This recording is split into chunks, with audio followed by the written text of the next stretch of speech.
Greetings from Dallas, Texas, more specifically Dealey Plaza. This is the site where Kenny was shot, and I'm currently standing in front of what used to be the Texas School Book Depository, where Lee Harvey Oswald supposedly got off 3 shots and killed the president. And this is Cinema Conversation. I'm Jack Ellis. I'm Jeff Ellis. And today we're going to be talking about Oliver Stone's 1991 classic, JFK.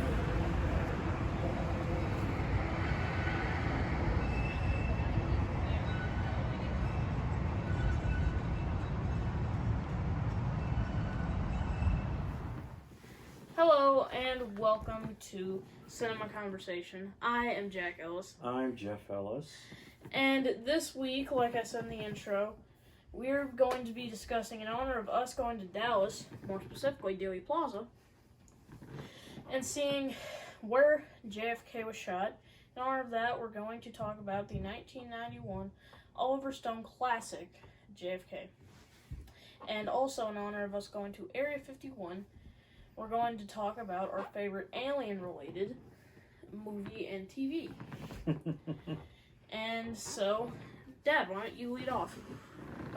Well, I guess as far as talking about JFK goes, it was very enlightening to get to the stand in Dealey Plaza where the assassination took place and look at and get a feel for what the government case was in the assassination, and then some of the points that Oliver Stone was making in the movie JFK to sort of argue against their findings.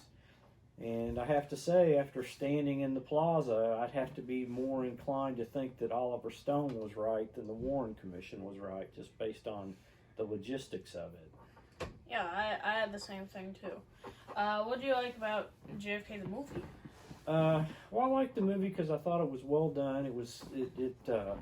It had presented a lot of facts. Many of them I was not aware of. A lot of connections between different people that could be associated with the assassination and how they came together, how they knew each other, and how they worked together to pull it off. And so I thought the story was well told, and a lot of it was very logical, made a lot of sense. Yeah, I liked it too. I think it's very convincing. This movie came into a bit of trouble when it first came out because a lot of people were kind of curious where he got all of these facts, or was this maybe just an anti-Warren Commission piece of propaganda? So, if you want propaganda, then anybody who so much as produces anything that disagrees with you, you attack them as a person. That sounds like more propaganda to me than this movie. Right. It had an all-star cast. Kevin Costner, Kevin Bacon, John Candy. We'll get to him in a second. Tommy Lee Jones. What else? Donald Sutherland. Ed Asner. Mm-hmm. Jack Martin. Walter Matthau. Or Lemon. Jack Lemmon. He played Jack Martin, but his name was Jack Lemmon. Right. And yeah, and it's just a very well-made movie. Even if you do believe the Warren Commission, you have to admit that it was a well-made movie. Yes, it was. And, what's your next thing? Well, I thought that the Jim Garrison character was pretty sympathetic. I thought that they were sympathetic toward the way he was portrayed in it, that he seemed to be genuinely interested in getting to the bottom of the truth of it, and he seemed to be personally invested in making sure that the truth came out. Yeah, let justice be done over heaven's fall. And it talked about how so many people thought that he was a charlatan, that, he was seeking fame and that what he was doing was wrong. But I don't really think it was.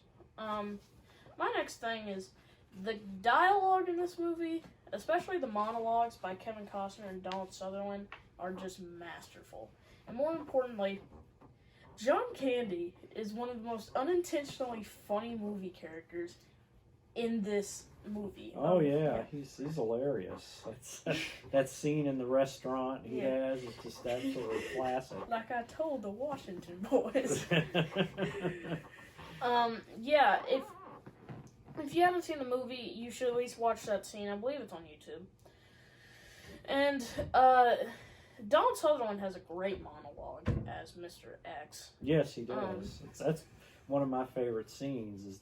Is him describing how it took place and how they pulled it off. He seems like kind of the Deep Throat equivalent to Jim Garrison. He doesn't seem like high tier enough to exactly know, but from his experience in the military-industrial complex, the CIA, the Pentagon, he can kind of piece together what happened. I agree. He's kind of like Fox Mulder, where he's like low enough in the hierarchy to at least know what his higher ups are actually doing. Right. And we'll get to the X-Files in a minute. And yeah, the monologues by Kevin Costner, he actually practiced those in a swimming pool. And his at the end about the truth, it's a tear-jerking moment. Like it was so powerful. Even Kevin Costner started crying real tears while saying it. Right. That's how powerful it was. And this movie's just a so masterfully made movie. If you saw our top 10 favorite movies of all time, you would see that I put JFK as my second favorite movie of all time. Right. So yeah, the acting's good. It's a very convincing plot.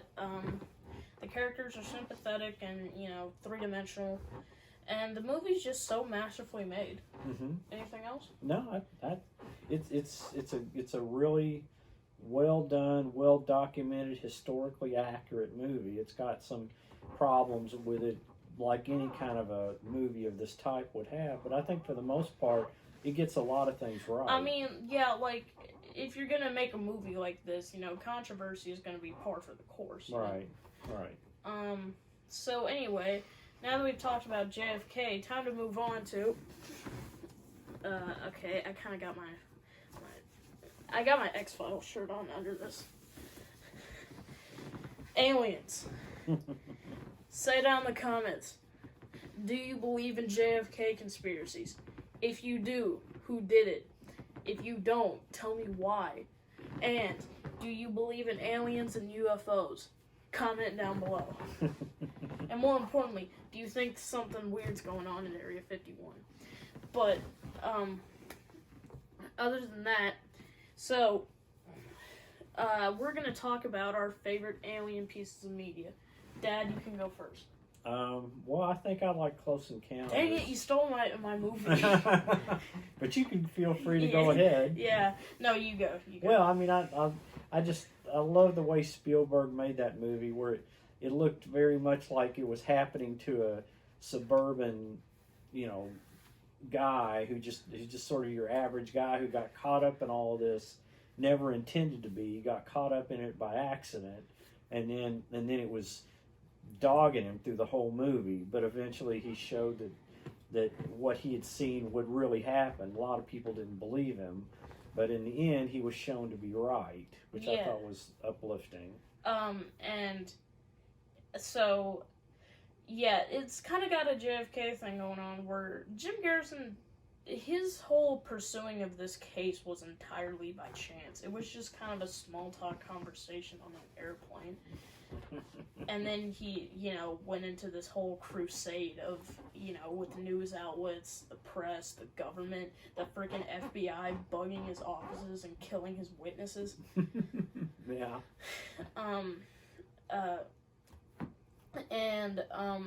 So yeah, I think it's a very well-made movie. A lot of people don't believe in UFOs. It's not, I'm a huge believer in UFOs. Just check out my Instagram. I follow at least like 4 UFO sighting accounts. So, and anyway, we went to the Little Alien, which, like, all over their walls there were pictures of, like, UFO sightings.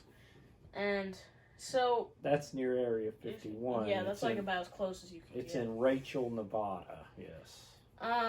So anyway, I think I love the look of the aliens.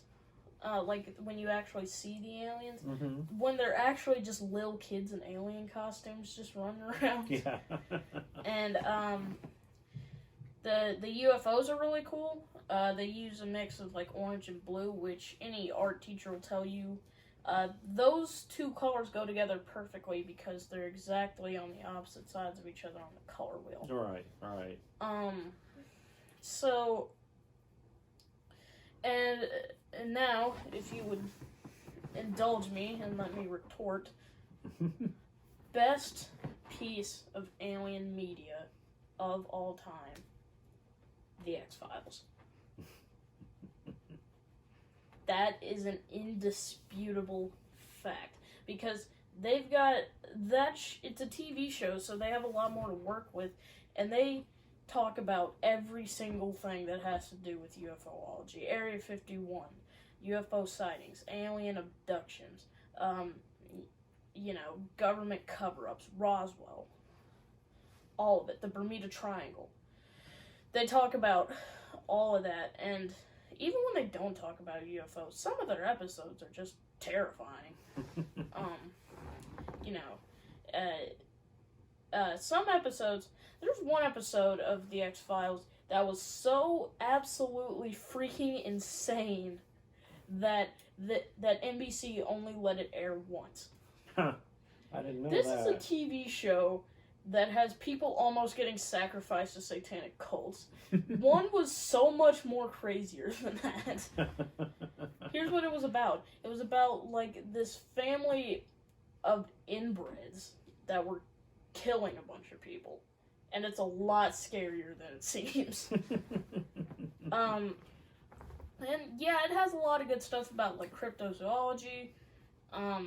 They have people like the Lone Gunman, which are really, really funny.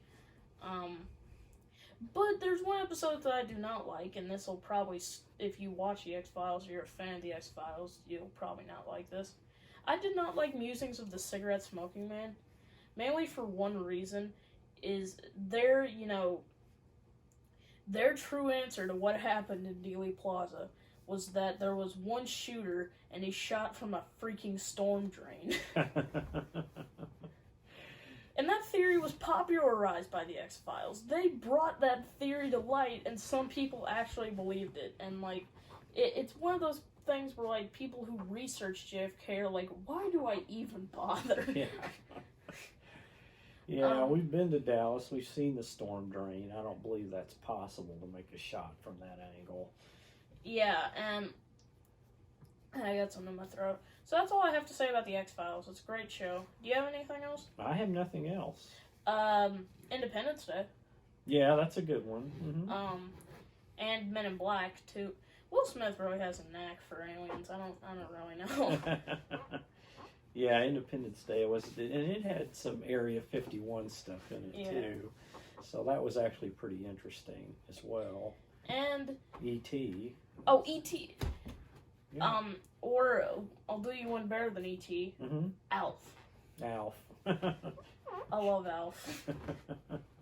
But E.T., I love E.T. He's so cute, and that was the first movie to have Drew Barrymore in it. She was like 4 or something. Yeah, she was pretty young.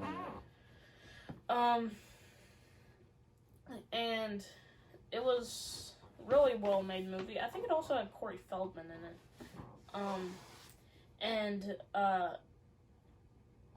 Yeah, it was just a really well-made movie, really good special effects, and also Alf.